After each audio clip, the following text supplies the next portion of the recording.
anyway, we got a good meeting today. We have Ken Pazder is talking about a few things.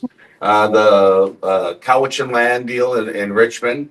What are the ramifications, and is there future land claims in BC? And then also, what was the second topic for him? And that's like I don't know, Mike. The foreclosures. Yes, that's right. Thank you. So the foreclosures, which unfortunately is happening in not only our province but coast to coast. And then there's a new article out from the BCFSA regarding referral fees and payouts to customers, right, Doug? Not referral fees, but yeah, cash back on the back end of it. Yeah. So we'll talk about that. Yeah. Okay. Which is a no-no. Well, yeah, you just want to be careful, right? Because it's you have to record it. And you got to know who can receive it if you're going to do that in your transaction, who can't. So I'm going to leave it up to you, Doug. How about it? Okay. Am I in the middle of this thing, or where are we at? Am I looking okay? Anybody there? Hello, wake up. Okay, just some housekeeping before Ken gets here. Just FYI, guys, any documents you need signing, go through the office. Always, they don't go directly to me. We've got two emails that are standard. It's a new.sales@c21.ca, which are all the sales documents. Go through them. Even if they need signing, send it to that address. The girls will send them to me on DocuSign. I'll sign them and get it back to you. That way, the documents are on file, they're vetted by our staff, and they go through. If you send it to me, it's going to slow everything down. I don't know, I'm not expecting them. I don't know where they're coming from. You guys send stuff on different formats. We've got AuthentiSign, we've got DocuSign, there's a couple more out there. There's PDF and so on. And I'm really not familiar with those, and I don't want to be signing anything that I don't know exactly what it is. So if you want to expedite things, get things done, send them through the channels. They go through the office. Those we've always had those email addresses, not changing. They don't go to a person. They go to a desk. The desk is always somebody in that desk, whether it's we'll always have that done. So whether it's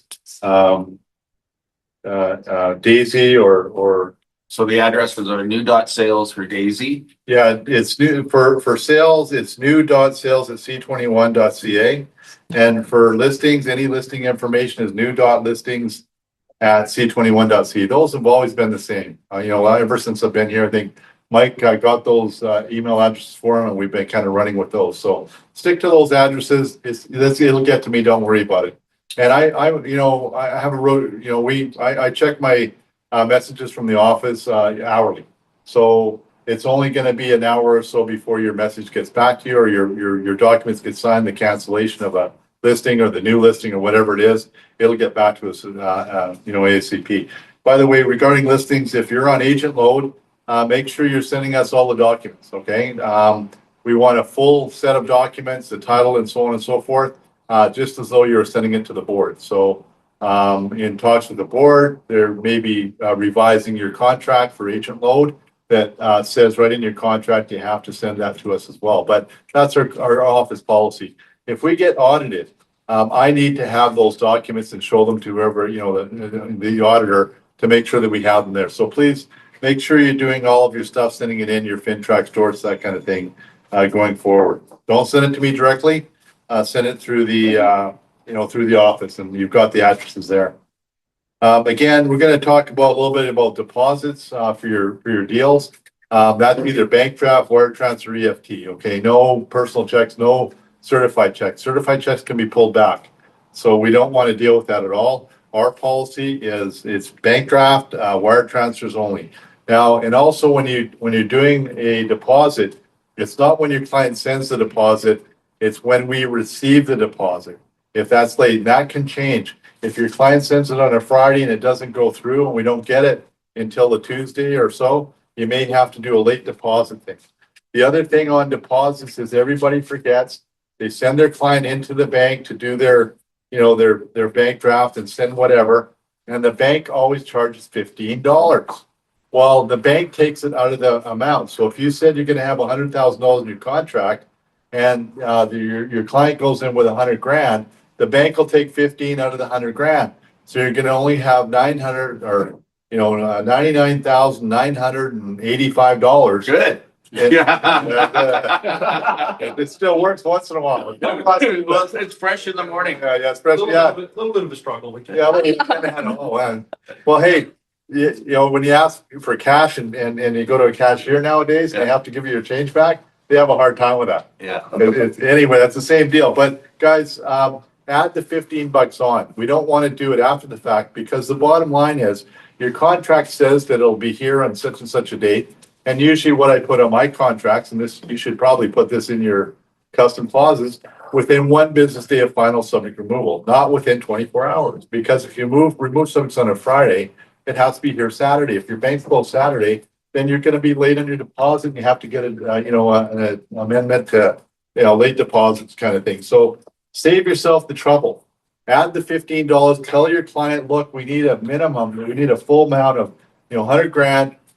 Pay the $15 in your pocket so that the office gets the 100 grand. And again, it's when we receive it. So just be careful about that, guys. See, we're getting little things like this, and I don't really want to call you and say, look, your deposit's short.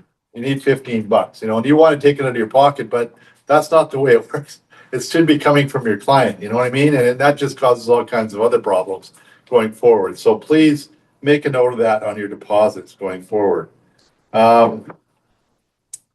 FinTrack. I'm seeing some FinTrack come in where we had the client, we knew the client, all that other stuff, but the money was coming in from the States, I think, in this case here. And the comment, I kind of look at those. When odd deals pop up or you're doing a double end deal or whatever that is, I'm going to scrutinize those quite more, look at them a little harder. They go through a voting system. They go through the staff here, Daisy, so on, and for listings. We do that annually or the sales, the listing desk, and they vet everything. So, but when I see something a little bit off, I'll look at all the documents on there. So in this case here, the FinTrack came in. It was kind of a funny, the bank transfer was from the USA. So I'm like, okay, well, I better have a better look at this because that FinTrack is going to be having a better look at it. So we want to make sure that we're in compliance there because we don't want to run amok of FinTrack. I mean, those guys are bad news. So I looked at on the FinTrack, where did the money come from? What account did it come from? And says I asked the client, but they didn't let us know. Well, that's fine, but that's a very, very minimum. Why don't you know where the money's coming from? What we want in there is an account, my USA account number, We're really going to have to look at that and get into that, guys, because FinTrack's going to come down on us for that kind of thing. It's especially the money coming from outside the country. That's what we're worried about. Where's that money coming from? They're talking about money laundering, and we're going to talk a little bit about that just in the next kind of little segment here about these deposits now. But they're really cracking down on money laundering and so on and so forth. So when you're doing your FinTrack, make sure you ask that question. Where's that money coming from? Do you have an account? Can I get an account number? And don't feel bad about it. It's what we have to do now. It's the new world. Back in the old days, we didn't care. And this is not the old world. This is the new world. And our regulators are really tough and they're auditors and everything else. So ask the questions, ask the hard questions going forward. That's your FinTrack. Make sure we know where the money's coming from, what account it came out of, and so on and so forth. If it came from mom and dad or aunt or uncle, put a note there in your file. At least we've answered that question in some way, shape, or form. And don't put ask client, refuse to answer on all of your FinTracks. Not a good one. Okay, it starts to create a pattern there. Once in a while, hey, it's all right. We can kind of live with it, but going forward, not to do it. And just FYI, guys, Ken's going to talk about this foreclosure, but I had some questions coming in on foreclosures in the middle of a deal. I don't really monitor my email after hours, my company email. So my C21 email, Doug.Foles@C21, don't monitor it on Saturday and Sunday nights. I don't really care. Don't want to. Sorry, Mike. Sorry. Everybody, thinks I should, but and same with, so I shut that all down after 5 o'clock. I shut it down on the weekend. All week long, I'm monitoring it hourly for the office, for DocuSign, whatever I do, and I'm really following that up. But on the weekends, I kind of take a little bit of a break on mentally. But if you have something urgent, you have my cell phone, text me, call me, whatever, and I'm always on the line. You guys, numbers pop up, and I'm first to answer that. If I see your number coming in the weekend, I see Mike Cook pop up, I'll answer that on a Sunday at 5 o'clock. I don't care, because that's what I do. I'm on, so if you have a question, you got something, I prefer longer questions to send emails. So what you do, text me, Doug, I sent you an email. Can you have a look at it and get back to me? Yeah. That's all you need to do. Okay. Then it gives me a chance to kind of, okay, I'm having my morning coffee, whatever. I'll go on open my computer up, or I'll find a computer if I'm not near one, and I'll kind of look and do some research, and I'll call you back within an hour or two and kind of get the problem solved. So I'm part of your team. I'm here for you. I'm your coach. I'm your kind of, keep you going. So don't worry about that. But don't just send me an email and think that I'm going to see it on a weekend. And leave me a message if they call you. Yeah, and if you're calling me and you just call me and hang up, I don't answer those calls. We got over 100 realtors here, and I leave if it's important. Same, Mike, we has the same policy. If it's important, leave a message and I'll call you back. My attitude is, if it's not important to leave, not have to leave a message, I'm not going to return your call. Yep. But if you leave a message, absolutely. Doug, give me a call. I sent you an email, whatever it is. Text is fine too, guys. I mean, we're pretty good there. I don't get on to WhatsApp and all that other stuff. It's just too intrusive. You guys can always get a hold of me on a text. If it's important, text me. I monitor that 24/7. So, and that's even on days off and so on and so forth. So going with that. The one thing I wanted to talk about for compliance is that you all got the message from BCFSA. That went to everybody, didn't it? The one about the deposits and, where they artificially inflate the price of the property. So what happens is it's $1 million. Say they're asking $1 million, $1.1 million for it or whatever. And then they reduce the price, whatever, to $1 million. But they're going to give the buyer a kickback behind the scenes or off the table, separate agreement. So you buy a place, your client buys a place for $1 million. It was listed at $1.1 million, but they're going to get a $50,000 kickback at the end. The seller will give the buyer the money back. Well, that's fraud, and that's mortgage fraud and everything else. What they're doing is the actual purchase price of that property was $1.5 million, $1.05 million. It wasn't $1 million. So what it looks like to the bank is that they paid $1 million for it and they had whatever down, $100,000 down. They're at 90%. They complied to all of those rules, and the bank will adjudicate the file based on that information. But what they don't have is that that $50,000 kickback, which actually they paid more for the property than the bank's financing it for. So that can get you in really deep hot water. That's FinTrack, that's BCFSA, that's our office, that's everybody. That's a no-no. Please don't get involved in those kind of things. If you hear that happening and kickbacks outside of the contract, you're dealing with an unscrupulous realtor.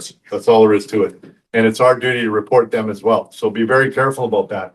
And when you guys call me and ask me about that, and I get really excited, that's why you wonder why I'm like, what? What's going on? Who is this? Who did this? What's going on? Oh, that's why it's fraud, and it's unscrupulous. It's bad for everybody, the whole industry. And I've dealt with these kind of things when I was with the bank, and we had those. And what happened? The bank would blacklist the whole, the realtor, everything else. They found that coming out. The office would be tainted. The realtor, and this is real consequences. Not only the law, it's against the law. And if you do get caught with that, you're going to get a nail for it. By the way, there's that gal that got what'd she get? 13, 18 months or something for money laundering and enrichment. Oh, yeah.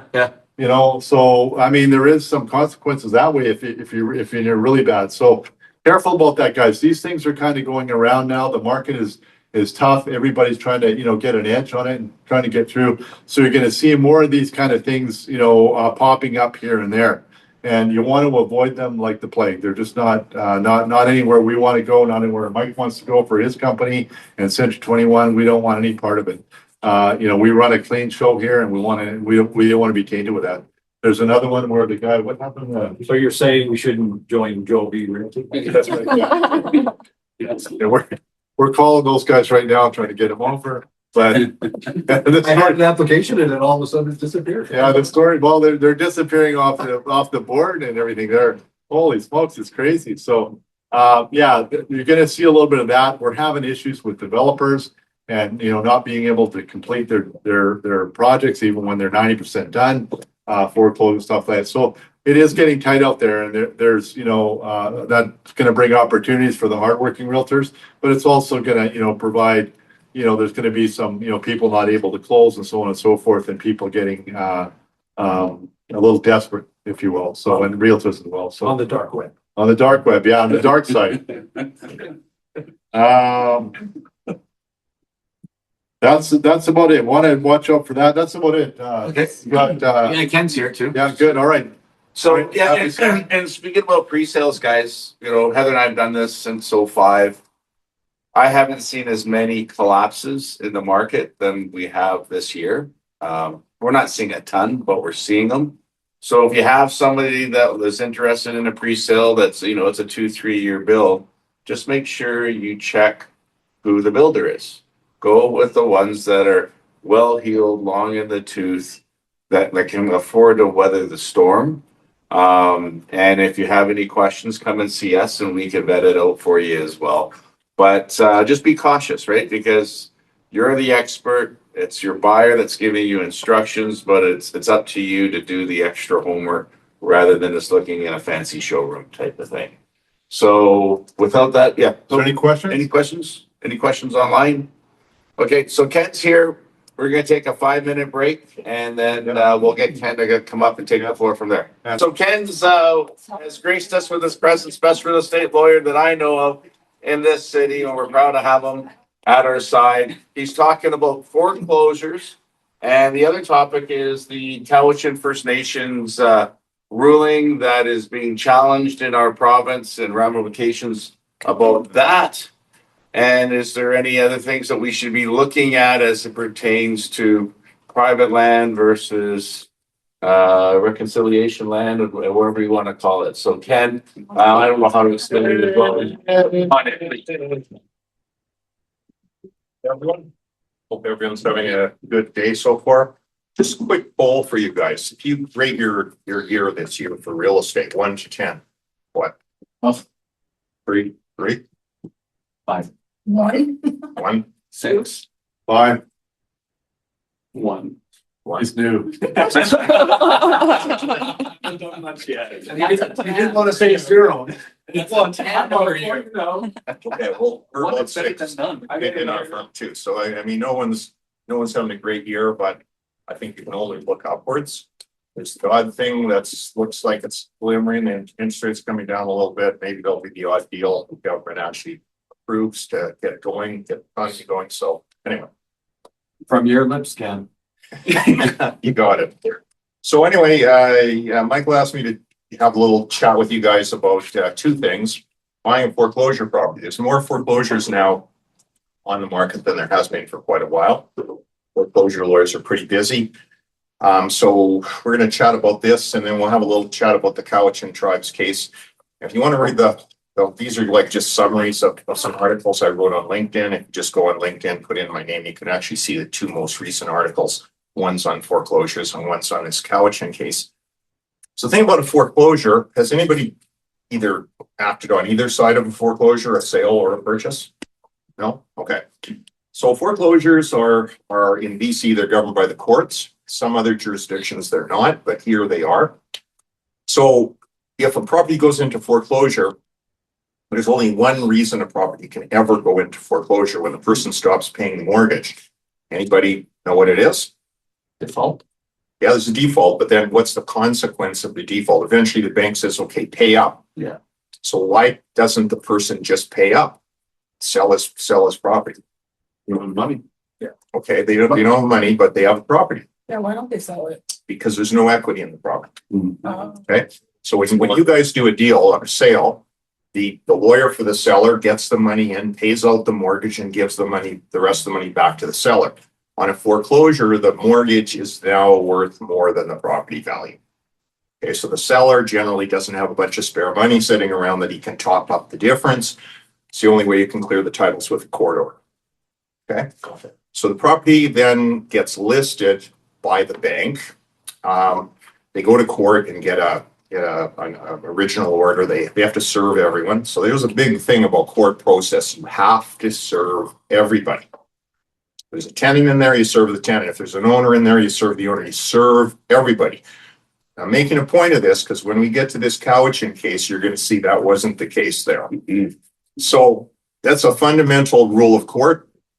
Everybody has to get served, and then they can come to court. They can file a defense. They can whatever challenge they like. So the property, the bank goes to court. If there's no equity in the property, they're going to get a really short redemption period. So sometimes there's some equity in the property, maybe not that much. The court may give you 3 months. They may give you 6 months. 6 months is standard if there's some equity in the property. And that means everything's put on hold for 6 months, and the owner could try to refinance, you could try to sell, whatever.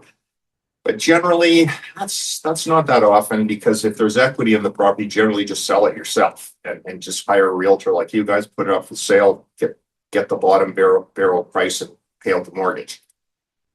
So when this redemption period runs out, and generally if there's no equity in the property, then the redemption period is going to be slim to none. So the guy gets a court order, the bank gets a court order, they hire somebody like you.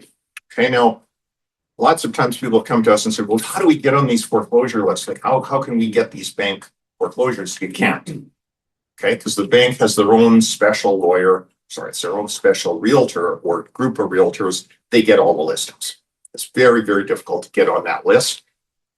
And so Bank of Nova Scotia has a particular couple of realtors. Everything that goes out the door through Bank of Nova Scotia is going to go to that realtor. So that realtor will put the property on the MLS, just like any other property. So it's for sale. Here's all the details. Quite often they'll say foreclosure, court ordered sale, whatever. So you know it's a foreclosure.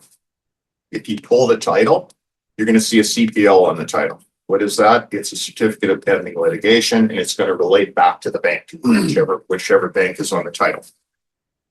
Sometimes in foreclosures, you'll get 2 CPLs. You may have builder's liens, you may have strata liens, you may have judgments. So they can look like a pretty bad title.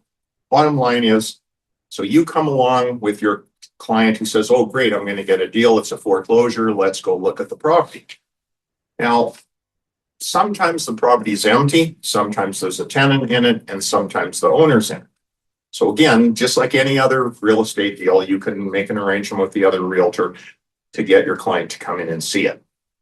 So one thing you always want to try to do is, if you're going to buy a foreclosure property, you buy it when it's empty. You don't want a tenant in there, and you sure don't want the owner in there. Okay? And we'll get to the reason why in a minute. But anyway, you can go in and have a look at it. You can make an offer, and that offer is going to go to the lawyer for the bank. Okay? And you can put in all the subjects you want, all the inspection and check the strata minutes and everything else that you normally do. If the lawyer thinks the price is good, it's decent, that he's willing to take that price to court, he'll accept the offer, and then you're going to have your 10 days or 12 days, whatever, to get rid of those subjects, just like you would on a normal deal. Because once the offer goes to the court, there's no more subjects. It's a firm offer. Okay. So the thing about it is, you do your due diligence. You say, okay, we're good to go. We can make that offer to the court. Then within usually 1 or 2 weeks, the lawyer will take that offer to court. Okay. Now they've changed the rules back and forth a couple of times on foreclosures, but they're back to the old rules now, which means anybody can show up in court. Okay, so not only your client who's done all the work, the due diligence, checked the title, got his financing in place, hired a lawyer to probably look at the contract before they presented it. Because the other thing about any offer you make on a foreclosure is, the lawyer who's acting for the bank will insist that you put a 5 to 10 page addendum on the offer. Okay. And that is the most comprehensive as is, where is addendum you can think of. That's why it goes on for pages and pages and pages. Which basically says the bank makes no representations about anything. And I mean anything. Liens, title, mold, asbestos, contamination, you name it, even possession, they don't care. But we don't, you know, whoever's in it, is in it. That's why I said if it's empty, then you're fine. So most realtors do not read that schedule. They say it's an as is, whereas we're good. No, actually, it's a lot more than that. So you should actually take a few minutes and read through that with your client and see if all your due diligence searches have covered all those things off. Okay? Because once that offer goes to court, you should show up at court with your realtor if you're making the original offer. Why? Because 3 or 4 other people can show up. And if the judge says, oh, well, it's actually a master, I guess. The master says, oh, somebody else wants to bid. Everybody go out of the courtroom for 5 minutes, bring in a sealed bid. That's it. Generally, the highest bid's going to win. Okay. So your client can make another bid as well. So it's not, he's not stuck there. Everybody knows what he bid. Everybody can go out and make another bid. Generally, when that happens, you end up overpaying. Because you think, oh my God, this guy's going to go 100,000 more than me, so I'll go 105. I've had a client who's overbid by 200,000 on a property in Shaughnessy. They could have got it for like an extra 5,000, but now we got to get it. We got to get it. So they bid 200,000 higher. So bottom line, the court will then say, okay, this guy's the best bid. We're accepting his offer. That guy's got to have his check right there, bank draft payable to go. So here's the deposit. It's going to go to the lawyer. It's going to go in trust, and then it's a firm deal. There's no subjects. Generally, that court order is going to say, we're going to close in, say, 10 business days. That's when you're closing. Okay, so you better have your financing in place. If you're using a bank, you better be ready to go, because banks are not super fast. 10 days is sort of like a bare minimum. Most court orders will allow the foreclosing lawyer another 10 days, so he can unilaterally extend the completion if you need it by up to another 10 days without going back to court. Okay, so you do have a little bit of leeway, but most times you shoot for that original 10 days. So then what happens is, instead of lawyers exchanging these letters, which we do now all the time, you put another lawyer on an undertaking to do this, that, and the other thing. All you get from the foreclosing lawyer is a court order and a statement of adjustments, and that's it. No affidavits, no residency declaration, no GST declaration, no nothing. Okay. And they will cross out every single thing in your offer, which they don't like, or else the schedule, depending on the lawyer, will automatically remove everything out of the contract by this 5 to 10 page schedule. Okay, that's why you have to read the schedule. So you have to make sure when you talk to the lawyer who's doing the foreclosure, quite often you can get a copy of the foreclosure order in advance and see if that order is actually going to remove everything on the title. So sometimes foreclosure orders remove stuff and sometimes they don't. Strata liens, for example, they're not going to remove a strata lien with a court order. They're also not going to remove previous charges. So if the second mortgage is foreclosing, that court order cannot automatically discharge the first mortgage. Okay. So the bottom line is you have to have a chat with the other lawyer, make sure everything's covered. If it's not covered, there could be some undertakings by the other lawyer. You have to be satisfied when you file that court order, then which is followed by your mortgage, you're going to have a clear title. Okay. So 9 times out of 10, you title insured anyway. Yep. Don't our contracts say that they're going to be cleared financially of any financial obligations? That's removed by the schedule. So the schedule supersedes the actual contract purchase and sale. Yeah. So you could buy a foreclosure and it has some kind of financial obligation on it even after you buy it. Yeah. Can you expand on that a little bit? Well, it just means you got to read the order, see what the order says, what it's going to remove and what it's not going to remove. And then you have to make sure that somebody, such as yourself, you're removing it and you're subtracting that off the price. So for example, typically a strata lien there, $20,000, that court order is not going to take that off. So we'll hold back $20,000 and we'll pay it ourselves. We'll take it off the price. Okay. So if you don't read these things carefully, remember that lawyer does not act for you. He does not act for the seller. He only acts for the bank. You get the order, you file the order, then it's your problem. Okay. So you have to make sure that order is going to do what you want to do. And if it doesn't, that you've held back the other money that's payable, whether it's strata liens or some other charges, that's not going to get removed. And some stuff will get removed automatically by the court order if charges have filed behind the court order. So the way foreclosures work, this is why everybody, if you guys have ever seen any private lending, you lend on a second mortgage or a third mortgage, why is the interest rate higher on a second mortgage than a first? More risk, because the first guy on a foreclosure gets paid. If there's no money left, the second guy gets zero. Okay, so as you go down the list, there's a mortgage, judgment, this, that, and the other thing. If there's no money left, all those guys underneath just get foreclosed off the title. What about the commission for the realtor? Gets paid first under the court order. Really? Oh, Yeah. Court order will always require taxes to be paid, like property taxes, spec tax, assuming it's on the title. So the realtor gets paid before the first mortgage? Yeah, the realtor is going to get paid for sure. Wow. Okay, otherwise nobody's going to list those properties. Yeah. Okay, it's just like the trustee and a bankruptcy trustee, when the guy's underwater and he's only got $1 million worth of assets and there's $3 million worth of credit, that trustee's got a priority. So he's going to get paid, otherwise no one would do it. You couldn't sell a property if it's in foreclosure if the realtors weren't guaranteed to get their money. So they're one of the first guys on the top. So you don't have to worry about that. And so that's both realtors. There's the listing realtor and the buyer's realtor. So bottom line is what happens then, you get your court order, you figure out the deal with the other lawyer. Yeah, we're going to be able to clear the title. You file everything on the completion date. Now, if the property's empty, the seller's realtor just gives you the keys, you're good to go. If the property's not empty, you have two potential problems. If it's an owner in there, the owner may just trash the place. Like, I mean, completely trash it. Take out the cupboards, rip out the fixtures, do whatever he wants. Okay, and we've had a couple of cases like that over the years. Because the seller is mad at the bank, maybe he's mad at the bank's lawyer. Some foreclosure lawyers are very condescending to people that are being foreclosed. Others are fine, but again, it's just you take whoever you get, it's whoever you get. So sometimes people will trash the place and then your client has no remedy. Okay, because the bank has said, as is where is, you get whatever you get is whatever you get. And even if you have insurance, well, all that damage took place before the insurance kicks in. So you got a piece of crap that you can fix up. Okay. If there's a tenant in there, not as bad. It's pretty unlikely the tenant would trash the place. Could happen, but it's less likely. But what's more likely is whoever it is doesn't want to get out. Okay.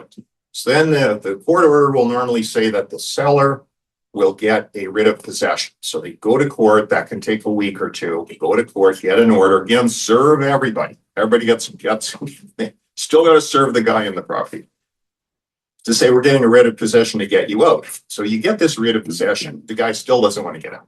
So what do you have to do then? You have to go hire a bailiff. Okay, the bailiff has got to get the money. They need another week or two to get that in place. And then they'll usually give the guy a day or two to say, okay, I'm the bailiff, you get out, or I'm coming in there and moving you out. And then the guy will get out. Or they'll actually physically move him out. But that could be 2 or 3 weeks later. Okay, so don't count on getting in the next day unless it's vacant. Okay. So all of this, and then here's the kicker though. So after all this hassle, extra expense, your legal fees, you're generally twice or 2.5 times what they would normally be. Did you get a deal? See? Especially if you were bidding. For sure you didn't get a deal. The thing is, in other jurisdictions, I think Arizona and Texas, there's a couple of ones in the States, you can get a deal because there's no court involved. So you can bid way less than the price. As long as it's going to cover out the mortgage, you can get the profit, but not here. So the foreclosing lawyer has to get a current appraisal from a reputable appraisal company. Here's the fair market value, $1 million. Okay, so that's what the baseline is. You come in with an offer of 500,000, that lawyer's not even going to take it to court. So don't waste my time. Okay, so it's a $700,000 mortgage on there. Okay, let's put a bid in for 700 now. Yeah. Okay, so when you put in the offer, do you negotiate with the listing agent or the lawyer? Like when you're talking about putting in maybe a lower offer. Does the lawyer negotiate or no, it's the listing agent. So you know, most, like I said, these listing agents, they're doing a lot of work for the same bank. So if you said to the listing agent, well, it's $1 million, I'd like to put in an offer for 700. and the mortgage is 700, he's probably gonna say, don't waste your time. The court's not gonna take it. Okay, because the court's already got an appraisal on file for $1 million.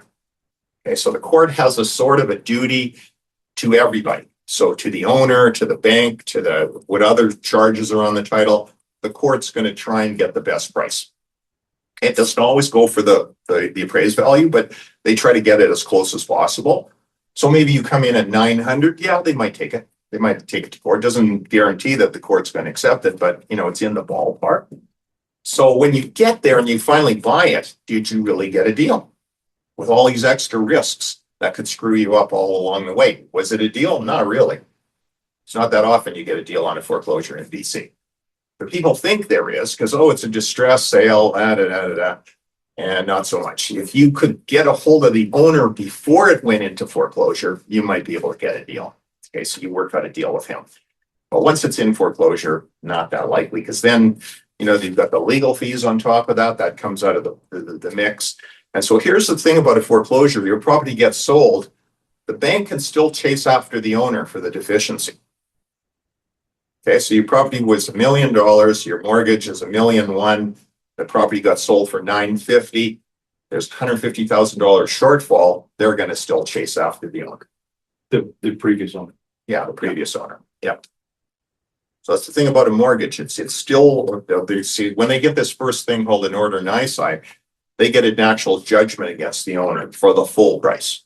Okay, now, some of that price is going to be removed when the property sells, but if there's still money left, that guy's got a judgment on his record and he's got basically no credit for 6 years. So obviously, you try to not ever get into a situation where you're being foreclosed. So it's a complicated process. Like I said, from what I see, we usually do 2 or 3 or 4 a year. This kind of year, we see kind of worse ones, or at least we've seen a few more. I still don't think I've seen a deal yet. How many have you done this year so far? Maybe 5, which is high because we usually see 1 or 2. Yeah. But the guy beside us used to practice with him. That's all they do is foreclosures. He said, yeah, they're very busy. So anyway, the bottom line is if you see a foreclosure, just be careful with it. Make sure you read the schedule. You want to call us, we're happy to help you. Well, the advantage of being the first offer in is you can put all your subjects in. Yeah. And anybody after that, they got to go subject free. Exactly. They have no ability unless they did the same thing you did when had it inspected and they know if it's vacant and they know what the bylaws are or the depreciation report and all the other stuff. They're just buying it blind. So this is what happens. But again, it depends on the place. Sometimes there's still multiple bids on foreclosures and sometimes you're the only guy. So why wouldn't an owner decide to sell? Like you're not paying your mortgage for a couple months. Why wouldn't you just list your property? Like it's going to happen. Because there's no equity in the property. Oh yeah, right. See, that's the problem. Otherwise, everybody would list the property. Even if you break even, you're going to list the property because you're not going to have all the expenses. The seller ends up paying the bank's legal fees, which can be anywhere from $6,000 or $8,000 to a higher amount, depending on how many times they have to go to court and whatnot. So that's just money out of your pocket as a seller. And then most sellers don't have their own lawyer. So that 95% of foreclosures or more are uncontested. Why? Because the seller has no money. Can't go hire a lawyer, he's getting foreclosed. So the vast majority of cases, the seller doesn't even show up. Okay. A couple of other things to watch though, and again, this is back to the schedule. Is the seller a resident or not?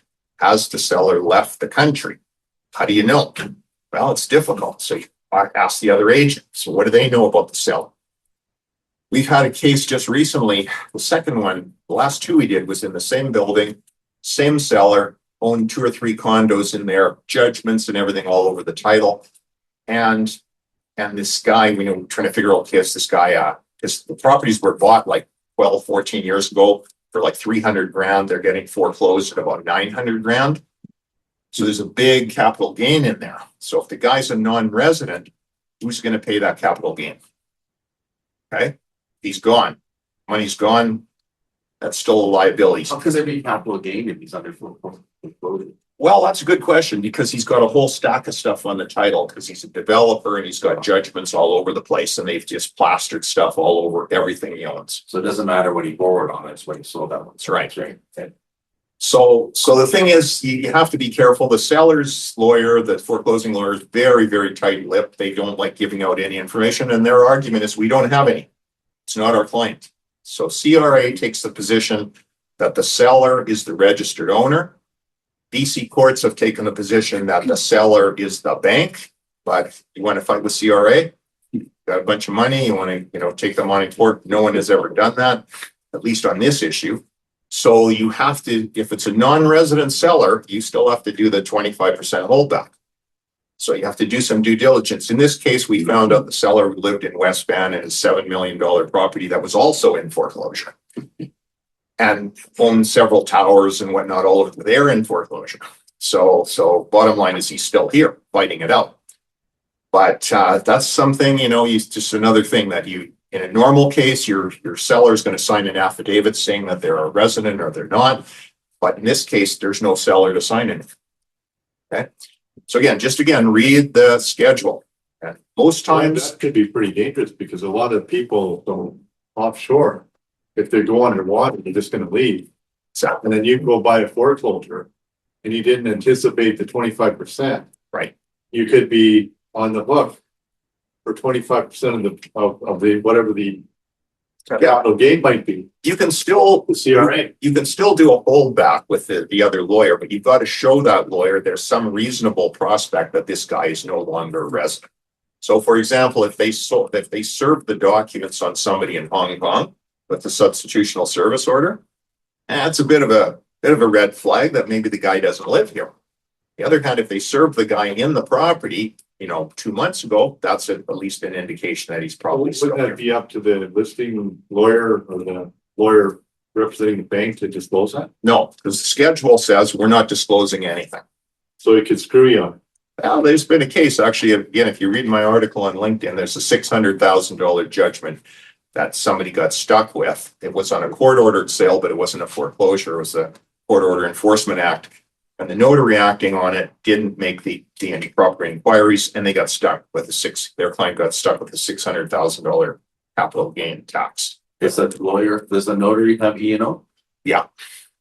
Just while we're on this, maybe can you just touch on that thing with the guy with the tax that they foreclosed, the property taxes were in arrears, the city foreclosed on it. Some guy bought it. Now they found a descendant or something in the States who said he was going to pay it and then didn't show up to pay it. And it's just a big kerfuffle. I haven't heard of that case. Sorry, Doug. Oh, that's kind of bizarre anyway. We'll talk about that later. So anyway, bottom line is, you can act on a foreclosure if somebody wants to buy, just tell them it's more complicated. You're going to pay double or triple legal fees. There are some risks and you might not get a deal. So beyond that, sure, go for it. But I would still say I'd be very cautious about buying a property if the selling agent, the listing agent says the guy is still in the property. He's still living there. I would be very hesitant on that one. I looked at a place 2 weeks ago and the agent called me after and said he's going into foreclosure in about 3 weeks. Mhm. Anything wrong with disclosing that? No, in fact, you might be able to get a deal. Deal. See, this is the thing about human nature I always find amusing, is everybody's on a soapbox. We're all Canadians. We're such, we're up and upstanding people, and we're going to be fair and we're going to be generous. But as soon as you find out somebody's underwater, I want a deal. Okay, so instead of paying someone a fair value, your property's worth $1 million. Okay, let's go 985. No, let's go 9. So we can get a deal because you're underwater. I'm here to help you. So that's my take on Canadians. But anyway, so bottom line, so that at least have something to go on the foreclosures. On the Cowichan tribes cases, you guys, unless someone's living under a bubble, you've heard of that case by now. And the general gist of that case was this Cowichan tribes made a claim over about 1,200 acres on Lulu Island, which they said was their traditional territory. So they sued the city of Richmond, they sued the federal government, province of BC, and I think there were a couple of other Musqueam and some other band. They were defendants as well because they're making a claim over some of that land as well. The guys who were not sued were all those 150 private landowners and probably maybe a dozen or so big land, they're private landowners, but it's not houses, it's businesses. Okay. So when I said earlier on a foreclosure, you have to serve everybody, that's a principle of justice. It's procedural fairness. There is no way you can sue anybody. I cannot sue Doug and get a judgment against Michael. Okay, he's got to be in the lawsuit. I can sue both of them. Okay, and then they can both file a defense. They can both contest it. But I can't sue Doug and say, oh, guess what? I got a judgment against Michael's property. Okay, that's exactly what happened in this case. Exactly what happened. So I'll just throw it out then. Well, it's gone to appeal. It'll probably take a year or two to get to the Court of Appeal because it's such a big case. It's 530 days of trial, 70 or 80 lawyers involved. That's what they say. It sounds pretty, cut and dry to me. Well, and nothing's cut and dry in the world of court cases or First Nations. So bottom line is the judge was asked by both the province and the city of Richmond to add these people into the mix. Okay, because they said, well, okay, there's big land chunk. Well, this little chunk over here, these guys are private landowners, but they're not in the lawsuit. They're not named as defendants. Okay, so the question is, well, how can I get a remedy against them if they're not named? But the First Nations guys kept saying, well, we're not asking for a remedy against them. Well, you are. Actually, you're asking for a claim of Aboriginal title over their property. If that's not a remedy, I don't know what is. Anyway, the judge refused that. And she said, no, we're not going to notify them. We're not going to bring them in as defendants, which I've never, in 35 years practicing law, I've never seen them. Okay. So that's definitely going to be a ground of appeal for sure. So the bottom line is they got this 500 and some day trial. They got a ruling. And so they didn't get the whole 1,200 acres. I think they got about 800 acres with a grant of what they call the Aboriginal title over this property. So the judge has a very interesting observation. She says, well, you can have Aboriginal title here, and then you can have your fee simple title here on the same property at the same time, which honestly, I've never heard of such a thing. And because the Aboriginal claim is not asking at the moment to undo these fee simple, it's all good. Okay, so it's all good. So she says, well, this is going to cause a little bit of uncertainty for those landowners, which is unfortunate, but that's okay. The government and the Cowichan band, they can work it out. So right now, I would challenge anybody to buy a property in that area in Richmond that's subject to that claim. Because if I was going to had a client that was going to make an offer there, it's okay. I want 95% discount because that property could be worth nothing. Yeah. Okay. Absolutely. So the bottom line, why this is aggravating is just, I mean, had they brought those people in at the beginning, they could have had lawyers, they could have been part of the case. And if they lose, they lose. They can appeal just like anybody else. But they weren't notified. So to me, that's a really egregious oversight by the court. Now, the latest development is there's some big landowner, private landowner, apparently the biggest landowner on Lulu Island, is going back to the original court now, making an application to open up that case. Case has been finished. The order has been granted, but it hasn't been entered. So this big landowner says, look, we want in now. We want to be part of the case because we don't want to wait 2 years for an appeal.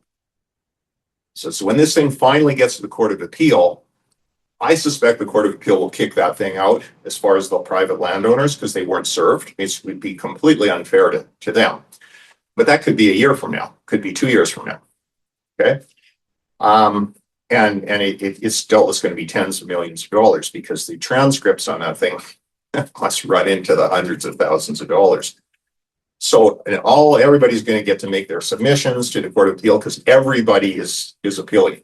Like the Cowichan's appealing it because they figured, well, let's get the rest of the other couple hundred acres.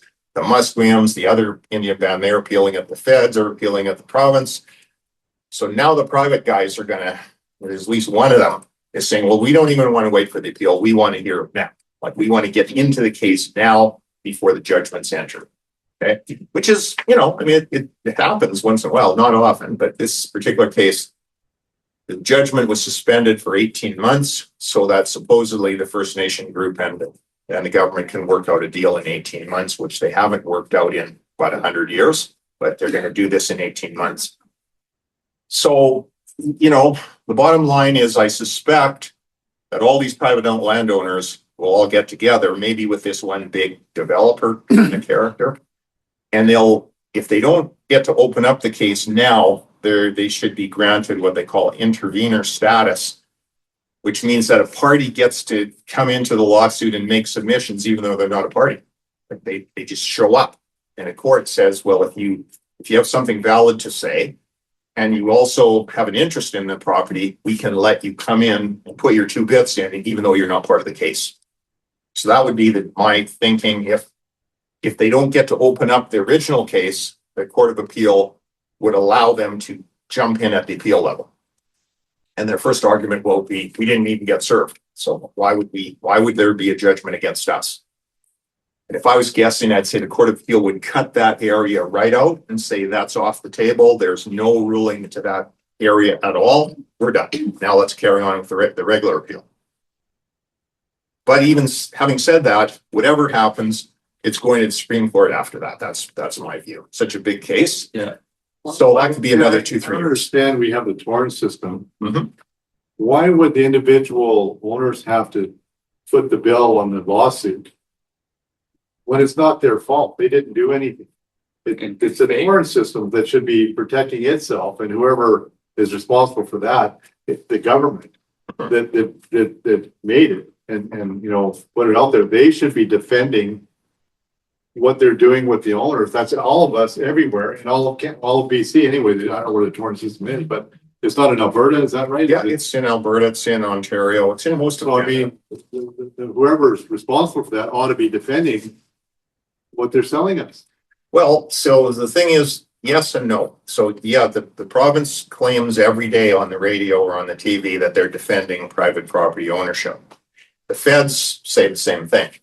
But what they have done, the federal government and the BC government have made agreements with First Nations before this lawsuit happened that they will not raise certain legal defenses in any lawsuit, anytime.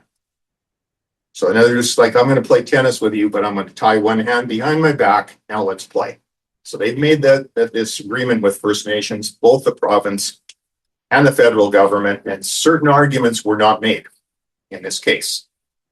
And this has been brought up by quite a few bloggers, some lawyers, some professors. Why are you tying your hands behind your back before the case starts? Who gave them instructions to tie the hand behind the back? The BC government and the federal government. That should be documented. It is documented. They just did it on their own because that's part of reconciliation in their view. So the bottom line is the judge pointed that out in a couple of cases. She said, well, you got an argument here, but you can't raise that. You didn't raise it. Okay. So this is when they say they're defending private property, you kind of say, well, yeah, with one hand tied behind your back, you're defending private property. But your point is well taken, Doug. Those people, if they do join in the lawsuit, they should cover their legal costs, because bottom line, I'm sure they're covering the First Nation costs, because that's going to be $200 million, $300 million. Who's got that kind of money to hire all these lawyers? But Ken, the judge that said that the government didn't argue, the governments didn't argue properly, is that the same judge that said that the private owners should not be subpoenaed? Yes. So isn't that hypocritical? Well, judges are judges. It's a huge case with tons of people involved. I mean, I guess sometimes you can just get lost in the whole process of this thing, especially when it goes on for like literally 500 plus days. That's a year and a half of court time. But I agree. I mean, you can't have it both ways. So the bottom line, it's a mess. Right now, it's a mess. And so as I say, in the short term, my view, those guys can't sell their properties right now. And they probably may not even be able to mortgage their properties if their mortgage comes out. That's been in the news as well. Yeah, that was my question. So the question is, what can you do about it? You guys, anybody who owns a piece of property now, what can you do about it? Well, you can, talk to your MLA, talk to your MP, that's for sure. You could title insure your property. Well, they're going to probably not title insurance anything. Well, yes and no. Yes and no. I did a little bit of research the other day on this exact issue. And some title insurance companies in BC will cover those claims and some won't. Some will cover them on residential property, but not commercial property. Some will cover them on commercial property, but not residential property. And some won't cover them at all. So it's kind of a mixed bag. So, you know, my suggestion would be if you own a property, go look at your papers, see if you got a title insurance policy, take a look at the exclusions, because right in the exclusions on about page 2 or 3, it'll say what's not covered. So for example, environmental problems, that's not covered. If you're in a toxic waste dump, they're not going to pay for that. Some of them though, right in that area will say Aboriginal or First Nations claims are exempted, and some do not say that. And there's also a schedule for Schedule A or Schedule B on your policy could also have an exemption. But right now, as far as I can tell, as of yesterday, there are at least one title insurance company is covering those claims. So for my 2 bits, I actually went back and found my own policy, which was from 2002, with the same title insurance company, and lo and behold, yeah, it's covered. So that if your property gets rendered worthless because you can't market your property anymore, the title is no good, you can make a claim on the title insurance policy. Now, how long will they keep that in place? Who knows? Who knows? If the claims get more prevalent and they get more pervasive, there is a claim by a different band over the city of Kamloops, like the entire city of Kamloops, all of it, plus Sun Peaks, plus, I know it's like 1 million acres or something. That's bubbling along as well. So there's more than one. And these are, so again, it was my 2 bits. If you guys own a property, go look at your papers that you got from the lawyer or the notary, see if you have a title insurance policy, see if there's an exclusion there for Aboriginal claims. And if there is, well, you know, give me a call. We could probably find a title insurance company that will still title insure. And so what happens how does this help? How does it help? Because if there's a claim, and like in this case in Richmond, bottom line, at the end of the day, your property could be worth nothing. So then you make a claim on the policy. You say, well, my property was worth $1 million. Now it's worth nothing. I want to make a claim for $1 million, just like you do on any other insurance policy. Is it ironclad? No insurance company is ever ironclad. You can never trust them, but it's better than nothing. It's not a lot of money for a title insurance policy. It's a one-time premium. Say a condo for $1 million might be $200-300. You work for First Canadian Title? No, I don't. They actually started in our office 30 years ago. First Canadian Title started. My old partner, who's long since retired, he started up the first title insurance company in BC in our office in the same building. Wow. Now they've moved down the street since then, but I don't know. Like I said, it's a tough situation as an individual property owner. Well, what can you do? You're just one person. You own a property. What am I supposed to do about it? It's beyond any of our scope right now. We're just people. And even those people in Richmond, I mean, yeah, they can all get together and hire a lawyer and, you know, go to court. But like I said, the Court of Appeal, I'm sure that's going to be at least a year or maybe more just to get to the Court of Appeal. $200 million. And a lot of money. I mean, the lawyers who do this stuff, it's not cheap. And they charge by the hour.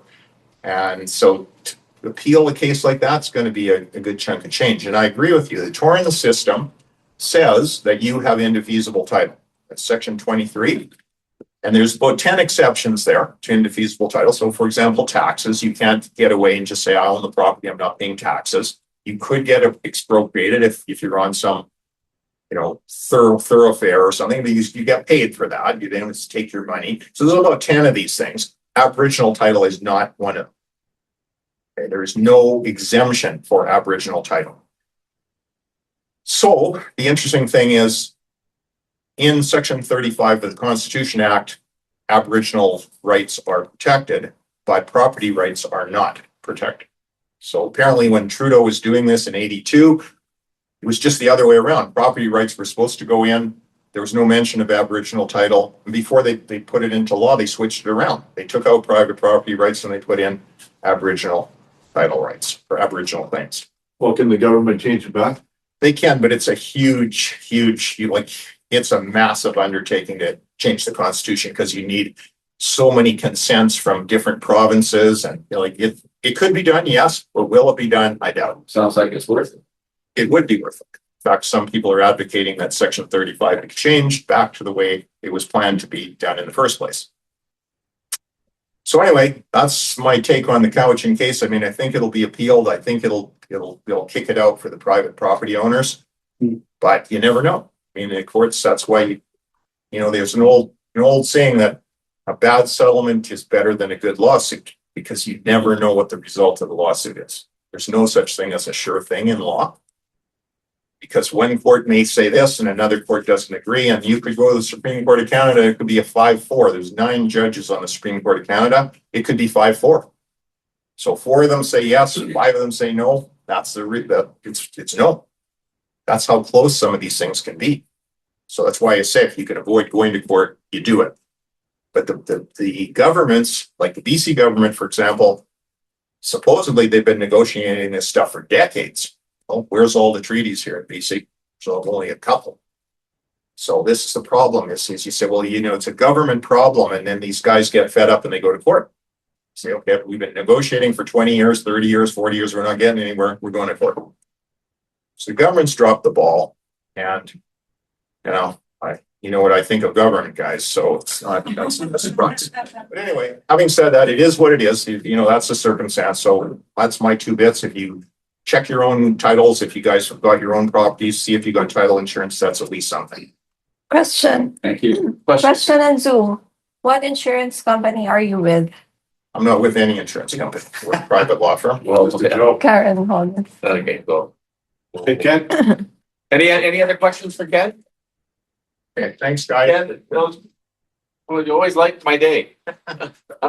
Yeah, so some of the takeaways is that I never heard of that the judge in this ruling forbidden property owners to be subpoenaed, but yet criticized our government for not arguing well. So we're only hearing one side of the story. Title insurance, we're absolutely going to look into that for one of our next speakers. I know title insurance is huge in the United States, and maybe it's the next thing to be happening here because we all got to protect our assets, and we can't be quiet about this. You gotta be aware that this could affect your assets, your livelihood, and everything. And we have a premier who smugly said that this isn't going to affect anybody in Richmond because they can still sell their land. What a buffoon! I'm sorry, guys, but if my mom and dad were there, and like Ken said, it's 5 cents on the dollar, or it could be. And they're not even being expropriated. I knew people on the island when the highway was going through, and the government comes in and they basically said, we're putting the highway through. We have the rights to buy your land. Then you argue about what it's valued for. And they all got pretty much fair market value, but it was a long fight. But this is ridiculous. And going back to the foreclosures, let's see what my comments is. Best for your buyer to buy the house while it's vacant because of all the issues could be with the tenant and the owner. We had one in our office years ago where the owner, when he or she left or they left, they took the kitchen cabinets out, they cut the plumbing out. It wasn't just the sink. They cut the plumbing to the walls. They cut the door in half. It was just a mess. So the buyer that thought they got a decent transaction ended up having hundreds of thousands of dollars in damage with, as Ken says, no insurance. When you take possession of it, the guy's already gone. Read the schedule, very important. Find out if they're a resident or non-resident. That's very important. And then there could be some stuff that's attached to the property that the new buyer will inherit. So make sure that you know what you're doing. And this is something where you want to bring in these guys because they know more than what we do because they're doing it way more than what we're doing it. Couple house cleaning issues. Christmas party, December 5. Parker Rooftop, same place as last year, 5 to 8. Heather and I would love to see everybody there. We're hosting it. We're gonna have something on Easter seals. We'll have a little auction, little 50-50. Easter seals will be there as well. Ken's coming, as he said, so I'm really excited about that. We have a new employee, Allison Rickard, sorry, has just joined us as our realtor assistant and recruiting manager as well. She's got 3 years experience with the Vancouver board in multiple departments, from listings to training sessions to, what was the other one? Those were the main ones. I was also with BCFSA as well. And BCFSA. So phenomenal, great talent, and I'm really excited about that with Heather and I. And so, guys, yeah, so make sure you register for the Christmas party as soon as you can. So Heather and I get the numbers so we can do the food. It's a fantastic event. Everybody has to dress better than James, so that's the Mike challenge out there. Hey, Doug, Can I wear my sweater? yes, you can. Yes, Question and Zoom. yeah. Good. Are these taken land claims located near current reserves, or are they isolated areas? In other words, does living near current reserve put property in a higher chance of one of these claims? Well, there's multiple land claims in BC, right? Well, as far as I know, all of BC is subject to land claims. Yeah. They're not in court yet, though. Some are actually started in a court action, like the one in Kamloops and the one in Richmond. But there's claims everywhere, including right here where we're standing. Okay, so the bottom line is, you know, it's everywhere. So theoretically, the whole province could be under claim.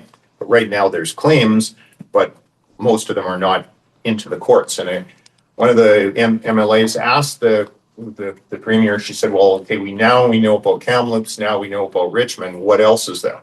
What's he saying? They won't answer. That's crazy. Another question. The name of the title insurance company that you were talking about earlier? Oh, that may do this, First Canadian Title. But there's going to be other ones too. So we're going to do some homework on those. There's 5 title insurance companies operating in BC. Okay, so the one thing about it is if I would think if there's a lot more claims, those companies will stop insuring them. But they will still insure the policies that are already on the books. So they can't undo your coverage if you got a policy today and it was covered, and then 2 years from now, because there's more claims, they stop covering it, they're still going to cover all the policies that they've already issued. So they're paid in advance and they're not monthly bills. No, they're paid in advance, one time. So they're good for the term that you have your title. So my question is, I bought my house 20 years ago. I think I have title insurance, but I'm not sure. How do I find out? Well, you phone up the title insurance company and they'll look it up, because most people, including me, I actually lost all my documents. I don't know how, but I phoned up the company and they found it. But how do the company that insured you, or Yeah. any company? No, the company that insured you. Now, the thing about it is title insurance, when you buy title insurance, I mean, we could come back and do a seminar on title insurance, but the bottom line, when you buy the place, you insure it for the value at the time. So let's say if it's $1 million, that was 20 years ago, you got $1 million policy. So they would pay out all the way up to $1 million. Now, most of the title insurance companies have there's 2 options when you can buy a market value endorsement, which means it'll just keep going up with the market value. But if you don't buy that, which is like maybe an extra $50, they will automatically bump your coverage by up to most of them are up to double. So, okay, so you buy this property, let's say again, 20 years ago, $500,000. And so now that property is worth 1.5 million. Okay, so your title insurance was 500, they'll double it to $1 million, but you're still way short. Okay, so even if you bought it a long time ago, you may have the coverage, but it's not going to be necessarily for today's value. So you have to go back and get them to basically, provide that market value endorsement, so that will bump up the coverage to your current value. You still have the coverage, but again, they all have a value, and the value is the value at the time you bought it. Mhm. Okay. So for me, I actually found out, my property's up like 600% since I bought it. So I have to get a new policy.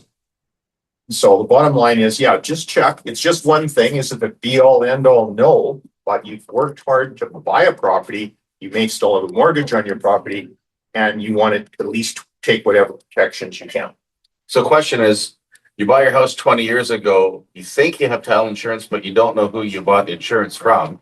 How do you find out if you have title insurance? You phone up all five. All five. companies. Okay, They all have records. okay, perfect. And it's not like the regular insurance where there's, tons of them. There's only five.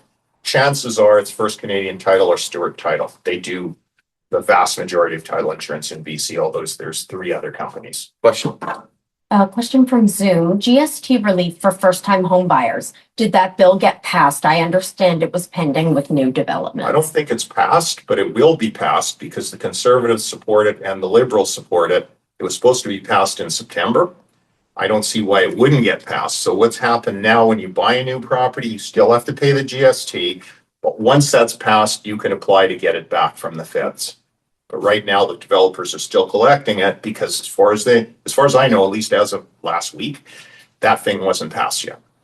Good, so that's a Should be good, passed. yeah, good question. So when it does get passed, then we should be sending out information to all our buyers that could be affected by that to get their refund. And here's Oh, the for thing. sure. Yeah, Absolutely. absolutely. Because that's just. Then you're the hero. Anytime you can go back to your customers with some new information, or here's something that might benefit you, here's something you didn't know, it just cements the fact, okay, you're my realtor, thanks, I appreciate it. When I'm going to sell, guess who I'm going to call? Absolutely. This makes sense. Yeah, I got a questions about that too. Like, so in the case where it says that one of the purchaser has to be qualified first-time home buyer. Uh-huh. So if it's a married couple during this time, so what is it going to disqualify them if the wife owned the property, now the husband is first-time home buyer, but then now the purchase is happening after the marriage? So did it count as one household now?